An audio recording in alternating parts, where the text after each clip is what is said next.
Horizontes do Jornalismo, por Carlos Eduardo Lins da Silva. Bom dia, professor Carlos Eduardo. Eu gostaria que o senhor comentasse sobre um incêndio criminoso contra um jornal de Olímpia, no interior de São Paulo, ocorrido no último mês de março e que foi cometido por um bombeiro que se dizia revoltado com a imprensa pela postura em relação à pandemia. Qual a sua análise? Esse é apenas mais um caso de diversos que têm ocorrido contra veículos de imprensa em várias cidades brasileiras. Segundo a respeitada organização internacional Comitê para a Proteção de Jornalistas, em 2020 o número de ataques contra jornalistas e veículos de comunicação no Brasil cresceu 106%. Poucos dias depois desse incidente em Olímpia, a Rádio Comunidade, na cidade de Santa Cruz do Capibaribe, em Pernambuco, foi invadida por um grupo de pessoas simpatizantes do presidente Bolsonaro para intimidar o radialista que estava naquele momento fazendo um programa ao vivo no qual defendia medidas contra a pandemia, como o distanciamento social e o uso de vacinas. Veja que são situações absolutamente absurdas, porque não se trata de política, de ideologia, trata-se, nos dois casos de Olímpia e no caso de Santa Cruz do Capibaribe, de questões de saúde pública, em que os jornalistas que foram atacados foram defensores de medidas que são recomendadas por todas as organizações internacionais de medicina, inclusive a Organização Mundial de Saúde. Isso pode, inclusive, redundar em casos piores, como já aconteceu em 2019, quando 2 jornalistas em Maricá, no Rio de Janeiro, foram assassinados, e também em Alegrete, no Rio Grande do Sul, onde, em 2020, outros 2 jornalistas foram assassinados, neste caso, tanto de Maricá quanto de Alegrete, por questões políticas.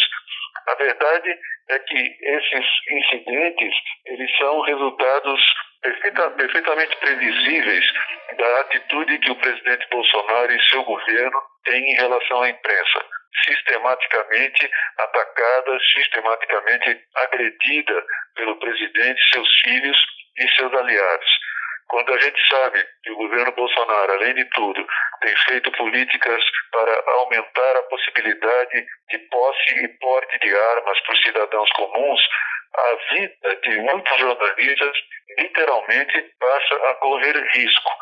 A FENAGE, Federação Nacional dos Jornalistas, registrou no ano de 2020 428 situações de agressões verbais ou físicas, além de censura, ameaças e tentativas de tirar a credibilidade da imprensa, muitas dessas movidas diretamente pelo presidente, sua família e seus mais próximos apoiadores. É uma situação realmente grave que exige das autoridades policiais do país um acompanhamento de perto para que esses casos sejam impedidos e, quando cometidos, sejam apurados e os seus responsáveis punidos. Só para se ter uma ideia, esses casos de assassinato, tanto em Alegrete quanto em Maricá, ainda não foram resolvidos pelas autoridades policiais. Existe algum problema com a legislação brasileira em relação a isso, especificamente a jornalistas? Eu não acredito muito em saídas de lei, principalmente no Brasil. Sempre que ocorre qualquer situação pior no Brasil, a primeira providência é mudar a lei. O problema não é mudar a lei. As leis no Brasil, em geral, são todas boas e suficientes. É preciso cumprir as leis, mas é principalmente necessário e imperativo mudar a atitude de pessoas que têm posições de destaque na vida nacional, como é o caso do presidente da República e de seus filhos que ocupam cargos públicos no Legislativo. Não é possível continuar se movendo uma guerra contra a imprensa da maneira como o presidente Bolsonaro e sua família e seus apoiadores têm feito. Isso é um crime não só contra os indivíduos jornalistas que são vítimas deles, mas é principalmente um crime contra a democracia e contra a sociedade brasileira. O professor Carlos Eduardo Lins da Silva conversou comigo, Valéria Dias, para a Rádio USP. Horizontes do Jornalismo, por Carlos Eduardo Lins da Silva.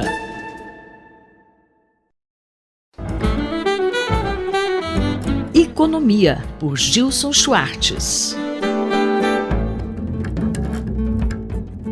Professor Gilson, o que o governo americano está fazendo para recuperar sua economia e ajudar a população? Um plano de 2 trilhões de dólares para recolocar a economia americana nos trilhos. E gastos públicos em infraestrutura, e não só em infraestrutura, mas também em tecnologia e transferências de renda para famílias com crianças. Bom, a essa altura já está claro que o governo americano, sob a inspiração do Partido Democrata, muda completamente a agenda de política econômica. E não se trata apenas de pontes, túneis, estradas de ferro, infraestrutura física, material. Ou seja, a ideia é colocar a sociedade americana numa perspectiva de mudança social numa escala comparável àquela que se realizou nos anos 30 para sair da crise de 29. E é isso que muitos economistas vinham defendendo já há vários anos, desde 2008, quando houve a crise, nessa grande crise financeira, em que a prioridade foi utilizar a política monetária e socorrer principalmente as instituições financeiras. Finalmente chegou um governo, chegou uma agenda que coloca em primeiro lugar a sociedade, a transformação. São bilhões de dólares que vão mexer com a equidade racial, vão gerar emprego, habitação, saúde e educação. Então não se trata apenas de gastar, gasto público em abstrato, mas é um tipo de gasto direcionado também para a mudança. Isso envolve superar o racismo, isso envolve ajudar famílias que têm filhos, esses filhos é que vão fazer a recuperação econômica acontecer no futuro, caso eles tenham uma boa formação. Professor, já que o governo vai gastar mais e vai direcionar esse gasto para a transformação social, de onde virão esses recursos? Pois é, mais um tabu que cai por terra, porque já está se falando em tributar mais os ricos. As empresas também que nos últimos anos escaparam da tributação, foram para paraísos fiscais. O governo americano coloca no topo da agenda também uma mudança na regulamentação dos impostos sobre as grandes fortunas e sobre as empresas, sobre o lucro das empresas. É distribuição de renda somada a gasto público que vai gerar um novo modelo de desenvolvimento, que seja mais inclusivo e que permita às pessoas adquirirem as qualificações, as competências para fazer a economia crescer e com isso aparecer mais investimento privado e mais emprego, mais renda, a partir do impulso do governo, cobrando mais impostos dos mais ricos e evitando que os lucros sejam acumulados, direcionados para o sistema financeiro, ao invés de justamente realimentar um círculo virtuoso de geração de emprego e renda. Essas medidas de política econômica, somadas a uma aceleração do esforço de vacinação, maior cuidado com a saúde pública e a busca de novas formas de energia, com menos poluição, menos destruição do planeta, significa também que no futuro o próprio peso das despesas públicas na área de saúde e ambiente vai diminuir. Ou seja, é uma combinação de mais gastos, mais impostos e mais regulamentação para orientar a economia na direção de um desenvolvimento sustentável, socialmente inclusivo e que vai, com o tempo, produzir também mais impostos. Ou seja, não é que os gastos aumentam e o aumento de impostos sobre o lucro das empresas, sobre as grandes fortunas, transforma o governo num mero Robin Hood, tirar dos ricos para dar aos pobres. Não, é diminuir a concentração de renda para que a própria tributação se torne mais sustentável. E até a próxima coluna, quando a gente comenta tendências de economia, política e tecnologia no Brasil e no mundo. Eu, Simone Lemos, ouvi o professor Gilson Schwartz. Economia, por Gilson Schwartz.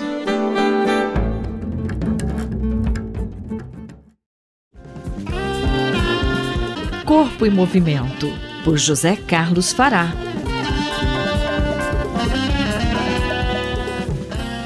Na coluna de hoje, o professor Fará fala sobre a prática da meditação Mindfulness para a redução do estresse emocional e da ansiedade.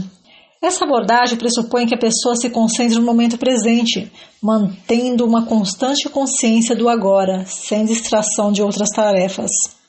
Vamos ouvir um pouquinho mais sobre esse assunto? Olá, ouvintes.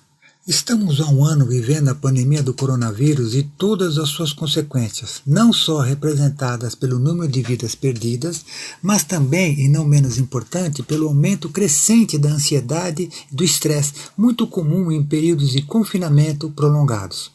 Uma pesquisa publicada em vários meios de comunicação do professor Ricardo Vinha, da USP, indica que o Brasil lidera uma lista de 11 países com mais casos de depressão e ansiedade durante a pandemia do coronavírus. Segundo esses dados, houve um aumento de 63% de casos de ansiedade e de 59% de depressão. Diante desse quadro, é muito comum todas as pessoas, nós, se dedicarem às atividades que possam de alguma forma diminuir esses efeitos, que são nocivos à nossa saúde e ao bem-estar. Uma das atividades muito procuradas é o Mindfulness, que, se traduzido ao pé da letra, significa atenção plena.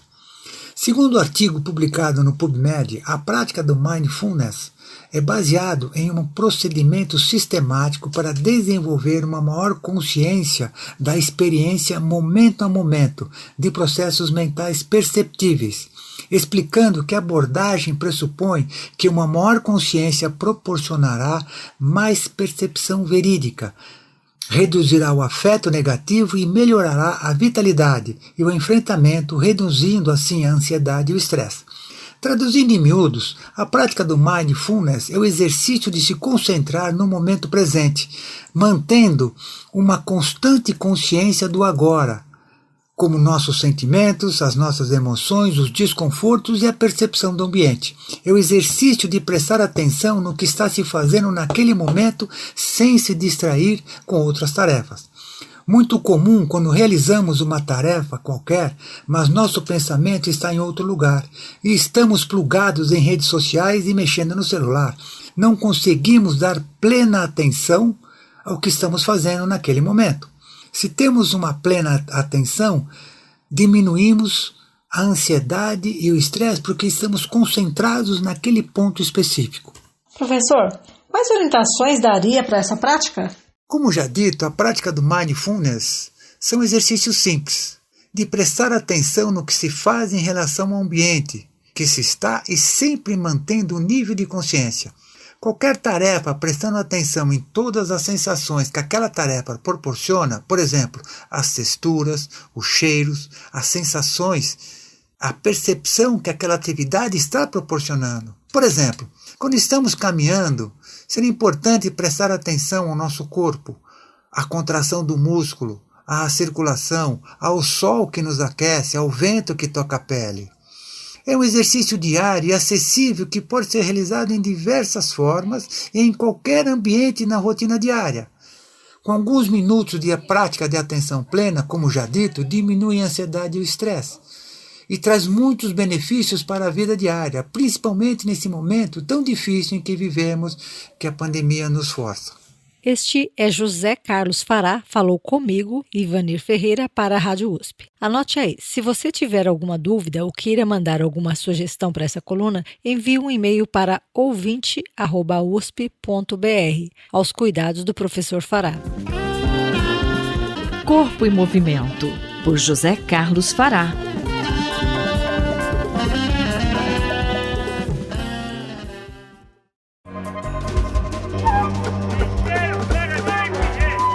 Saúde e Meio Ambiente, por Paulo Saldiva.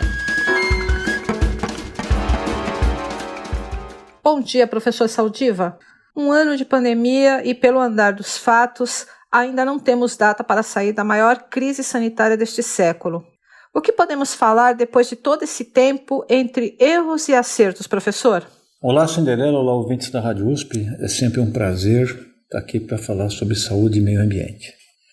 Primeiro eu vou pedir licença para os ouvintes para duas concessões que peço.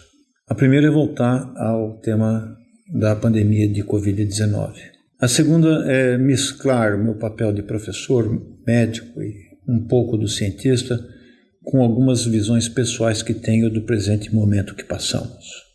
Nós vivemos numa época de incertezas.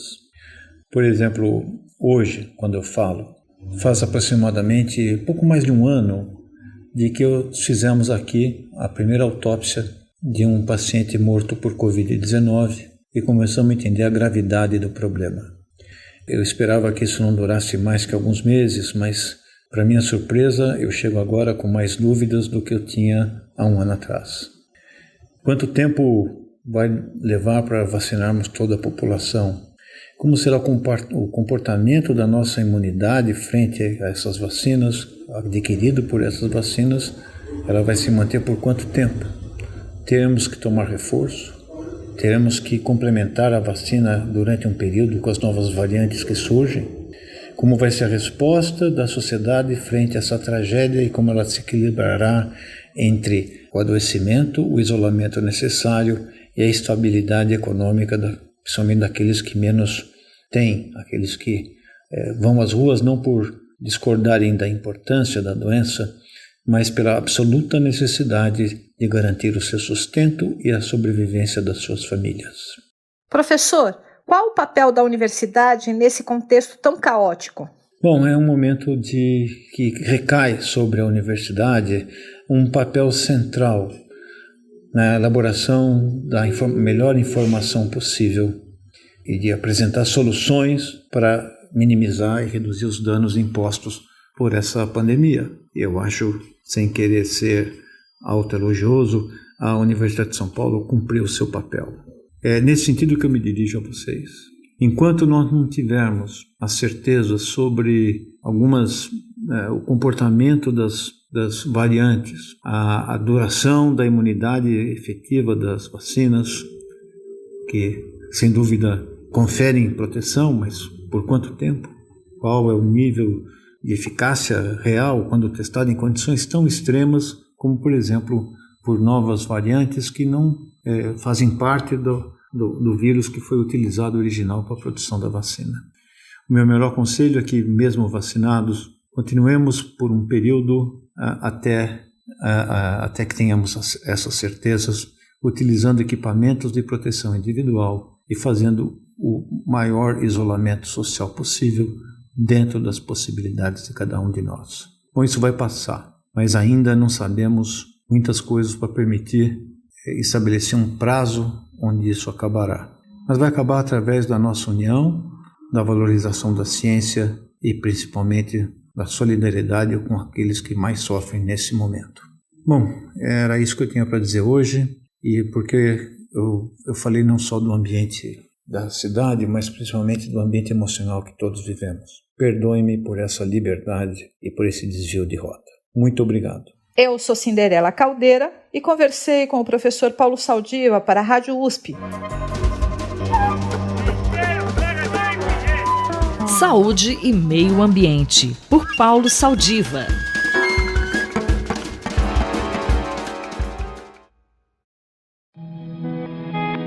Ouvir imagens com Gisele Beigelman.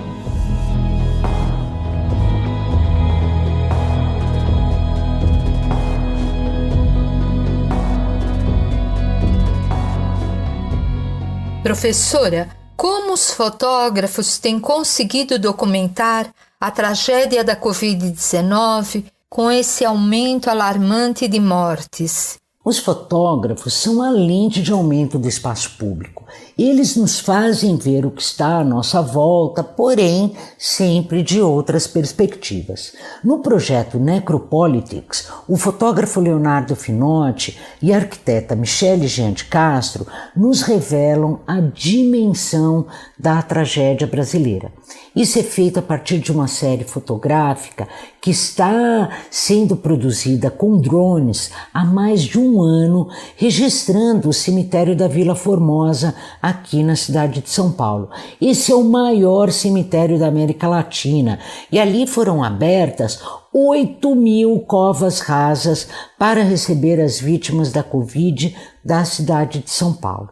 Os registros dessa série, que somam já mais de 600 imagens, permitem visualizar o desaparecimento da vegetação no cemitério que vai cedendo lugar aos recorrentes enterros. E isso cria uma escala do imponderável. É a da medida do terreno vazio preenchido pela morte. E há imagens fora da cidade de São Paulo? Na série Aprisionados, o foco do fotógrafo Marcus Pfiffer são os trabalhadores da praia e eles são documentados a partir do seu principal instrumento, os carrinhos que vendem bebidas na Baixada Santista. Com o agravamento da pandemia no Brasil e o fechamento das praias no litoral paulista, essa paisagem se tornou algo muito lúgubre e é nesse contexto que está sendo feita a série Aprisionados.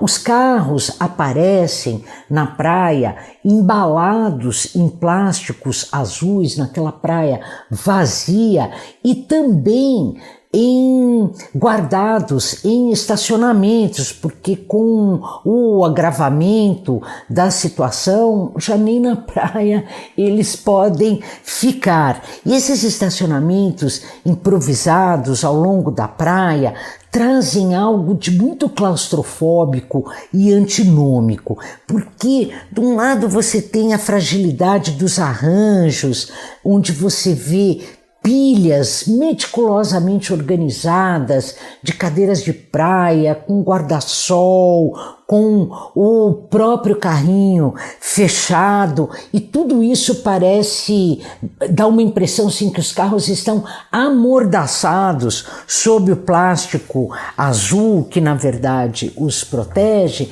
e tudo contrasta muito com o eufórico desdém do poder público e a rigidez do cimento onde eles estão e com os quais eles parecem brigar continuamente. Essas imagens, como as das séries Aprisionados, do Marcus Pfiffer, ou Necropolitics, do Leonardo Finotti e da Michele de Castro, se alinham com o repertório crítico que vem da fotografia. Não se trata de fotos que estetizam a tragédia, buscando compensar tecnicamente o flagelo da pandemia pela construção de visões arrebatadoras do caos. Trata-se, ao contrário, de, no meio do vazio, fazer a presença da morte e da interrupção da vida falarem. Bom, eu fico por aqui. Um bom dia para você, se é que isso ainda é possível, e até a próxima. A professora Gisele Beigelman conversou comigo, Leila Kiyomura, para a Rádio USP. Ouvir imagens com Gisele Beigelman.